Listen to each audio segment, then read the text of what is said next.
नमस्कार. मी नागपूरहून सुषमा देशपांडे मुलमुले. लेखक श्री रामचंद्र इकारे यांच्या अक्षरांची रांग या लेखसंग्रहातला एक लेख आज मी आपल्यापुढे सादर करते आहे. लेखाचं शीर्षक आहे प्रकाशाचे दार. सारा अंधार अंधार, सारा अंधार अंधार, घ्यावे जाणून या सारं.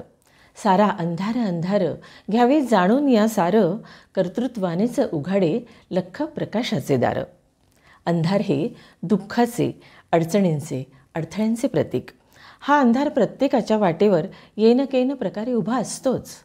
त्याचा कालावधी मात्र प्रत्येकाच्या प्रारब्धानुसार कमी जास्त, त्या अंधाराची तीव्रता कमी जास्त. आणि अशाच अंधारातून आपल्याला प्रवास करायचा असतो. मग प्रत्येकजण त्या अंधाराला संपवण्याचा आपापल्या परीने प्रयत्न करीत असतो. कुणी त्याला मनगटाच्या ताकदीवर जिंकू पाहतो, कुणी बुद्धीच्या, कुणी मनाच्या शक्तीवर, कुणी श्रद्धेनं, तर कुणी अंधश्रद्धेचा आधार घेण्याचा प्रयत्न करतो. यश आलं तर समाधान, आणि नाही आलं तर प्रारब्धाला दोष हा ठरलेलाच. मला असं वाटतं की या अंधाराला हरवत असताना आपल्याकडे जी सर्वात महत्त्वाची ऊर्जा असणं गरजेचं आहे ती म्हणजे सकारात्मक विचार. या सकारात्मक विचारांसोबतच आपल्याकडे हवी असलेली दुसरी महत्त्वाची गोष्ट म्हणजे निर्दोष असं नियोजन. आणि तिसरी महत्त्वाची गोष्ट म्हणजे या नियोजनानुसार पडणारी कृतिशील पावलं.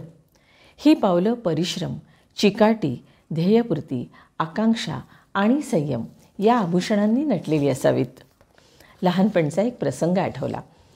पंढरपूरच्या यात्रेमध्ये मनोरंजनाचे अनेक खेळ आलेले असत. आम्हा मुलांना देवदर्शनापेक्षाही त्या यात्रेचंच जास्त आकर्षण. या यात्रेत जादूच्या प्रयोगांपासून ते उंच पाळण्यांपर्यंत सगळं काही कौतुकाचं आणि आकर्षणाचं. त्यातच एक खेळ होता, तो म्हणजे जादूची गुहा. त्या गुहेत अंधार होता, अनेक वळणं होती. प्रत्येक टप्प्यावर मनोरंजनाची काही साधनंही होती. आत गेल्यावर काहीजण घाबरत, तर काहीजण मात्र त्या प्रवासाचा आस्वाद घेत पुढे जात. घाबरणारी मुलं अर्थातच त्या प्रवासाचा आस्वाद घेऊ शकत नसत. शेवटी तर सारेच बाहेर पडत. अंधारातून उजेडात आल्याचा आनंद प्रत्येकाच्या चेहऱ्यावर कमी जास्त प्रमाणात असे.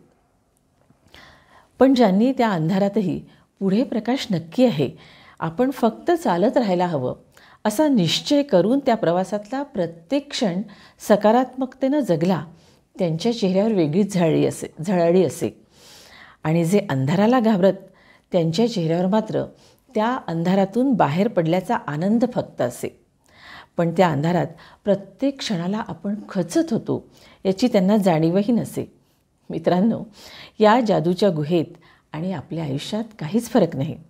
संकटं, अडचणी या तर येणारच आहेत, पण या अडचणींच्या नंतर यशाचा लख्ख प्रकाश आहे, हा आशावाद आम्ही मनात पेरायला हवा. पावलांना गती द्यायला हवी आणि ध्येयपूर्तीची शपथ आपण आपल्या मनावर कोरून घ्यायला हवी. सकारात्मकतेनं पडलेलं कृतिशील पाऊलच आपलं प्रारब्ध घडवणारं असतं. अन्यथा आपलं जगणं म्हणजे एक प्रकारची औपचारिकता बनून राहते. हा लेख दैनिक लोकमतमध्ये दिनांक 22 नोव्हेंबर 2017 पूर्वप्रकाशित आहे. धन्यवाद.